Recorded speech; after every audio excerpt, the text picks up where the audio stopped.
Okay, I'm going to do a video now really about the films I watched over Christmas holidays that I don't think are worth a full video, but I would like to talk about them a little bit. There's not enough depth to them to really go in a full video, but there is enough to just chat about in this sort of compilation video. So there's 4 films I'm going to cover, because there's other films I watched over Christmas that will get other videos that are more... There's enough in them to do more videos on them, a proper video on them. But these 4, nah, I just don't see there's much to them. So there's the 2 Doctor Who films, and then there's Don't Look Up and Ghostbusters Afterlife. Those 4 films, I just don't see them having the kind of depth to really talk about in any real detail. So we'll start off with Doctor Who films. Doctor Who and the Daleks and Dalek Invasion of Earth 2149 or something. I can't remember the exact date, but these are made in the 60s with Peter Cushing as Doctor Who. They were produced by Amicus Films, directed by Gordon Fleming. So Amicus did a lot of the anthology films, The Beast Must Die, all those like Torture Garden, you know, all that stuff. They did some like full-length features like Deadly Bees and other stuff like that, and Skull, and these Doctor Who films. These were for children. They were based on the Doctor Who serials that Terry Nation wrote, and he sold the rights to the first 3 scripts to adapt them for the screen. So they'll cut down a lot because these were the stories themselves were like 6-parters and those 6 times 25 minutes. So the films themselves were pretty much the length of, pretty much cut in half, you know, or a bit more. So this being a 6-parter on Doctor Who's like 2.5 hours, something like that, or 2 hours 15 or something like that. It's pretty long, so you have to cut stuff out. And these films were like, what, 80 minutes long generally. They were pretty tight. And they were low budget, so you didn't have that much money to do stuff. So they had to cut out certain bits and change certain things with the Doctor. So in these ones, there's a TARDIS, there's a Doctor Who character who's called Doctor Who rather than the Doctor. And he's a human being. And Peter Cushing plays him because he's playing... This film started before the first regeneration. So it was only William Hartnell was the base. So there was no Patrick Troughton until... I think by the time they got to the second one, Patrick Troughton became the Doctor. But it was still Hartnell in people's minds was the Doctor. So Cushing was doing Hartnell, but doing a Dottie version. So Cushing had a lot of makeup on. He was not that old when they made the films, but they made him look older. And he played it as an absent-minded professor. It's a delightful performance. It's nothing like the Doctor for the TV show, but it's nice to see a different version of it. And it's for kids. He's trying to make sure the kids feel comfortable watching him as a Doctor Who. Works perfectly fine. Very enjoyable because it's Peter Cushing. You have Roy Castle in it as well, mugging up like crazy. And in the sequel you have what do you call him? The guy who played Wilfred in the new show as well. So I can't remember the name. I should know it, but my brain's just gone mental now. So it's you've a mugging character who does all the comedy stuff. That's the most painful part of the film because it's like, just make the characters normal and it'll be fine. Don't do this comedy stuff, it's boring. You've got his little grandchild, Susan, who in the show was a teenager, but in this is a child. And you've got various other, like, nieces and grandchildren or whatever that were very different in the TV show, but it works fine for this thing. And it's basically the Doctor goes to the Dalek planet, the first one, and the second one, the Doctor arrives in the future Earth where the Daleks have invaded. And they have to stop the Daleks. That's it. The first half's always set up. As people get split up, plus a set up, you find out about the Daleks, you find out what they want, you find out their villains, you find out who's opposing them, the Doctor ends up helping people opposing them. The problem is that because of a limited budget, they can only do so much. So a lot of the stuff that was more interesting in the TV shows gets taken out. The darker stuff, the more grown-up stuff. Like the idea of like there's a lot more in the TV shows about them, about like the darker side of humanity dealing with the Daleks that gets thrown out. It's pretty much just like the humans are good. They have to do this adventure thing, and that's it. That's all it is. It's really not much darkness. An odd supporting character gets killed. You know, the Daleks set up traps for people. A few people get killed you don't know the name of. They regroup, they say, oh, do it again, or we don't really do it, or maybe better do it because we'll be killed otherwise. And there's all this threat that should have more weight than it does, but it doesn't because it's for kids. I sound really negative here. That's the downside. The upside is the production design. It's cheap, yeah, but it looks gorgeous. It's shot with lots of colour, lots of imagination. The people who made these films, obviously a lot of fun doing the design. They were stuck with a certain point of view of what they could be. Like, it has to be bright, it has to not be too disturbing. I mean, in the TARDIS in this one would become an influence on the Moffat era TARDIS because it was brighter than the TV show version. And there was a lot of stuff like the colours of the Daleks were multicoloured and they were brighter. It's really enjoyable. I watched these in the projector and just seeing the big production design, even though the production design of the humans were really campy and really over the top, it doesn't matter, it's still really enjoyable. Even the flaws, the idea of the characters are really not well developed at all, and it's really for kids and you don't want to disturb people. It's still enjoyable, it's still really enjoyable. Even though the first half was on way too long, we're doing all these smaller escape things, and then the second half, where it should have been a much bigger part of the movie, try to break into the Dalek city through the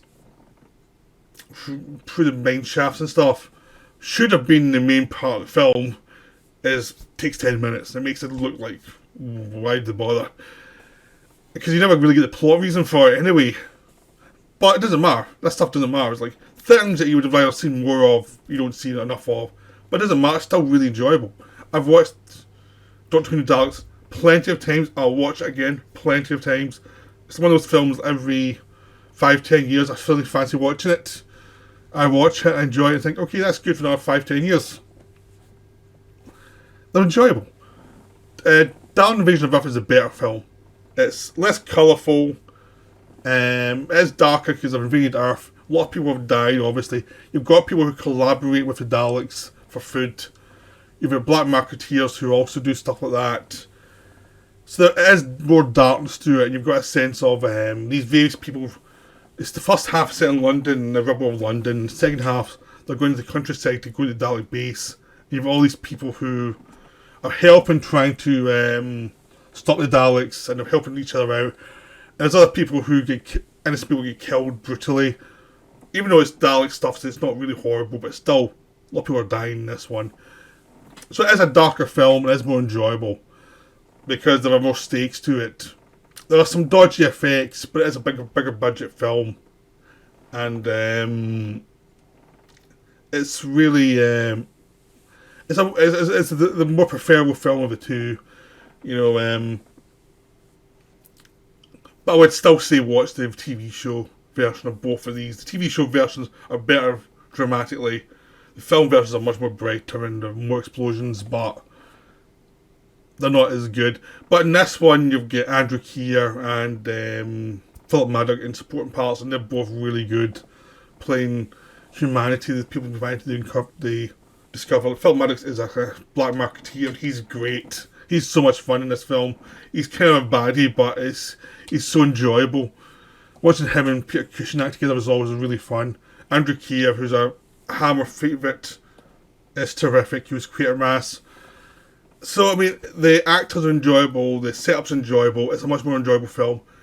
It's nowhere as good as the TV version, but it's still good. It's still the best of the two films, still very enjoyable, despite all its flaws, because there's still darkness to it.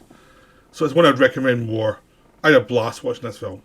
I had a blast watching both of these films, I'm going to be honest. Despite the flaws and despite the fact that they're two kiddie places, they're still really enjoyable. And that's when they brought in David Whittaker, who was the script editor of this TV show, to also come in and actually rewrite the script to make it better. And you tell the script in this one's a lot better than the first script. But it's still limited by what they want from the film. So, but it's enjoyable. It's really enjoyable. Now we have Don't Look Up, which is the Adam McKay film released on Netflix over Christmas holidays. It's enjoyable. It's tricky. It's a satire that kind of works but kind of doesn't work. It's too broad the idea to be an effective, full-on effective satire, but it is sending up the idea of about climate change and people not actually paying attention to the world around them. But because they use the idea of a comet coming to Earth, sometimes they get too broad in the wrong way, and they sometimes don't have the guts to be nastier than as nasty as they should be. That's a big problem. It's not like Doctor Strangelove where they're really nasty. They really show the insanity of these characters. There's self-interest and the mechanisms of why things work the way they do, because people are so self-interested and so focused on themselves, they can't break out of that. In this one, they have to give character development and stuff like that. And Adam McKay's a really funny director. Like, his weird stuff really makes the points a lot of the time. Like, Anchorman is a much better film than this. Talladega Nights, Step Brothers, they're much funnier. The tapes are less serious, but they make more points what they're doing than some of the more serious films like this. I do like McKay's recent films, the more serious stuff like Vice and the one he did about the financial markets. They were enjoyable, but I prefer his funnier films because he can make the points and still be silly. And he doesn't have to stick to dramatic points. Because I don't think he's that great at dramatic points. I don't think he's that good at drama. I think he's much better at weird silliness to get his points across. And that's when it comes a problem where they have to make the characters kind of motivated and sympathetic in some ways. Like the DiCaprio character in this one is this self-involved guy who helps discover the comet, becomes the face of the government for how they're going to deal with the comet, and then realises he's been fooled, and has to. He ends up sleeping around, betraying his wife, ends up getting back with his wife. And it's that kind of story. It's like you should have gone the whole way with this guy and make him a total scumbag by the end of it, and just make him so self-deluded. That would have made a point more precisely than, he got back with his family and made amends. It's like it goes towards the kind of, this is kind of toothless. And the Meryl Streep character who's the president is too broad, but at a certain point she's too stupid. They try to do a Trump thing, but even Trump wouldn't be stupid to some of the stuff she does here. You know, it's too broad. Like halfway through the film, they have a chance to blow up the comet that's coming towards them. They don't, because they want to mine it. It's like, I don't care how dumb people can be, they're not that dumb. And that becomes a problem for the film. It's like, you're making a metaphor for human beings dealing with climate change, but the metaphor you've got doesn't work because we're not that suicidal as a race. We're suicidal in the more subtle stuff like climate change, but a rock coming towards us is going to kill us. We would blow it up if we could. In this one, they don't because they want to mine it, and then it turns out the mining thing doesn't work anyway, we will die. And it's like, you've just... If you wanted to have a down ending, you could have had the attempt to stop the comet fail by human error, by greed. But they were still trying to do it, but they fucked it up. And this other one, it's too silly. And then you have delusions after that about how we're really going to survive and blah blah blah. There's all that stuff about delusions, like people saying denying the comets are here. It's like, yeah, some people do that, but not enough, really. It just feels like it's a film that the metaphor of what it's trying to do just didn't work for what they were trying to talk about, which is climate change and stuff. And it was too messy. But it's still enjoyable. Jennifer Lawrence is really fun as a person who likes to get high a lot, and now she discovers a comet, and she's the most burnt out of the two. She's the better of the two. Her and DiCaprio the leads, and she's the better of the two because she's more of a relatable character, but funnier and less sentimental. You're meant to, you know, she's much more of a kind of a younger person who is burnt out by life and things. So that's more identifiable without being, you know, you can still criticise the character. The Caprio character is very just weird. It's like they set him up as a guy with lots of problems, lots of phobias, and then he just kind of floats along as a character. There's a lot of characters that just float along as characters that are not that well defined, and McKeith's a lot better been very well defined characters. And this one, they're either caricatures or they're just vague. They're trying to be a dramatic character and they don't work. The Caprio character doesn't work. It's just this boring character we've seen plenty of times in these films, and they haven't found anything to do with him that's useful. I mean, the actor tries his best, but he's stuck with a character that isn't really that interesting. Everyone else is more interested in him in the film. And Jonah Hill was way over the top as the son of the president who's given too much power. And he's okay, but Jonah Hill does the same stuff again and again and again in the films. He really has to stretch a little bit, because this is just like it's gone from being funny to being like, yeah, it's okay, but it's not. It's the same shtick, and the film is the same shtick, but it's enjoyable enough. But it's not top level. It's like I can see why they did this on Netflix. I think a studio would have said no because it doesn't quite come together. So, but it's enjoyable enough. But it's like a 3-star film. It's not a film you're going to jump back to watch again and again. It's just like, yeah, I saw it. I saw the point of trying. Maybe they didn't quite pull it off, but it's still enjoyable enough. Some people really hated it. It was like, why would you get so offended by a film that doesn't work that well? He's that easily offended. So there's that. And then finally there's Ghostbusters Afterlife, which is one of those films that feels worse the more I think about it. When I watched it, it was like, yeah, it's okay. It's fine. It's like another Ghostbusters sequel that we don't need, because I mean the thing with Ghostbusters sequels is we had the original was terrific, and you don't need to watch any follow-ups, like ever. Ghostbusters 2 is okay, it's enjoyable every once in a while, but if you don't watch it for a decade or two, you're not going to really miss anything.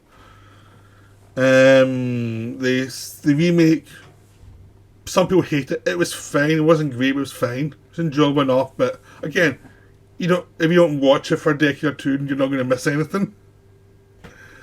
You know, it's nothing great. And this one's the same. This one tries to be more dramatic, but it's pretty much the same. It's like, yeah, you're not going to miss anything if you don't watch it.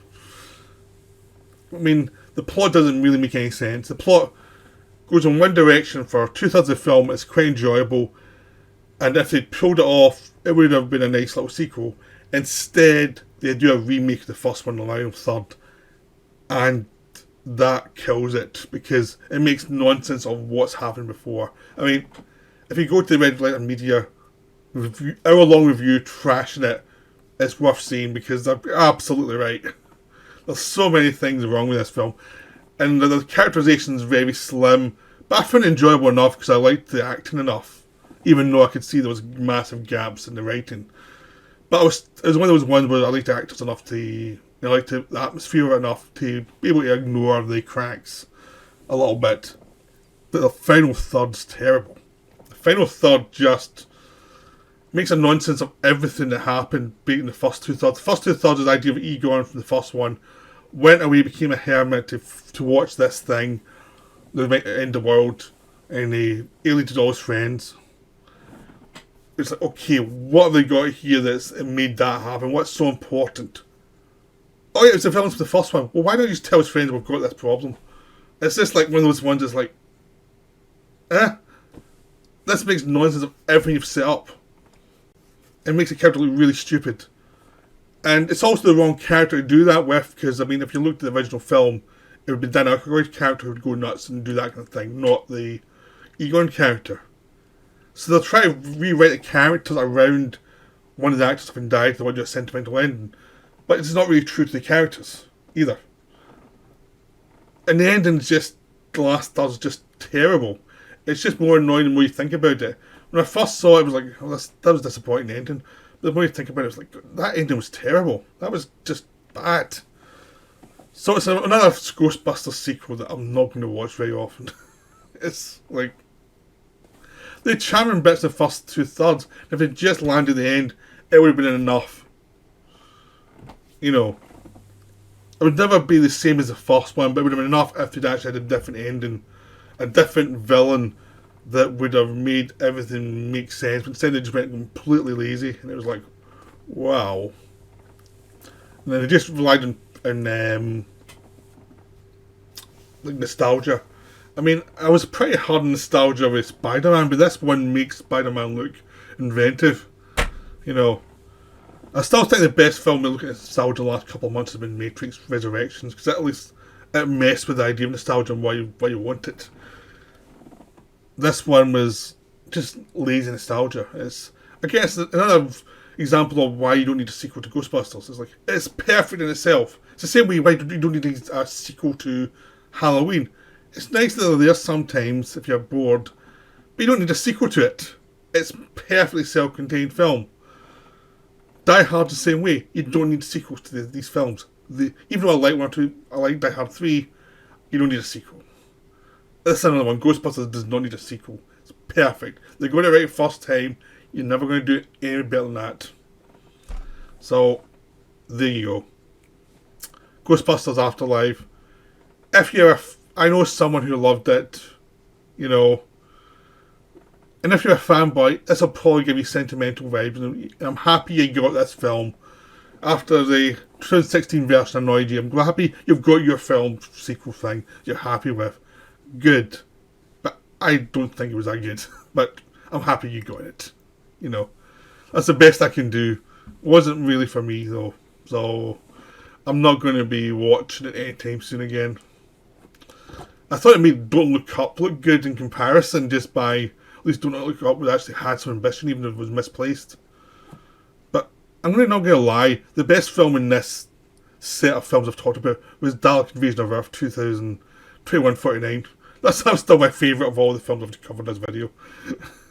Right, that's me for now. I hope you enjoyed the video. I'll be back later with some more videos in some point in the far future.